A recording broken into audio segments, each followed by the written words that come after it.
Bumaba na ang presyo ng sibuyas sa Sangitan Public Market sa Barangay San Isidro, Cabanatuan City. Kung noong mga nakaraang araw ay naglalaro ito sa 120 pesos hanggang 150 pesos kada kilo na nabibili ng mga tindero at tindera mula sa bukid, ngayon ay bumagsak ito sa 70 pesos hanggang 115 pesos na lang. 1,100 ang halaga ng 9.5 kilos o yung nakaburiki o red bag ng kulay pulang sibuyas. Habang 630 pesos naman ang kulay puting sibuyas na may timbang na 9 kilos.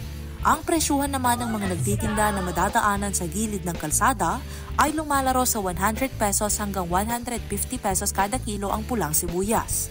Samantala 70 pesos hanggang 100 pesos ang kada kilo ng kulay puting sibuyas.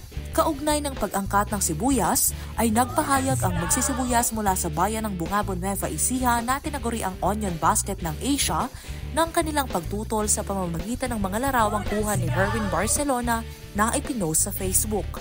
Nagbigay naman ng suporta sa mga nagtatanim ng sibuyas sina Cheryl Munoz at Rodolfo Barlam, mga nagtitinda ng sibuyas sa Sangitan. Kahit pabor sa mga mamimili ang pagbaba ng presyo ng sibuyas dahil sa importasyon, ay mas mainam anilang tangkilikin ang mga lokal nating sibuyas para matulungan ang kabuhayan ng mga kababayan nating magsasaka. Ay pabor naman po sa mamimili. Kaya lang, hindi naman pabor sa farmers. Kaya lang kasi pag tumaas ang sibuyas, kawawa naman po yung mamimili. Kung ako po tatanungin, hindi na po sana mag-angkat. Kasi sobrang dami natin sibuyas, ngayon halos ngayon palang mag-utos ang dumagsa ang anihan. Sana po suportahan na lang yung ating mga magsasaka. Kasi po napakahirap magtanim.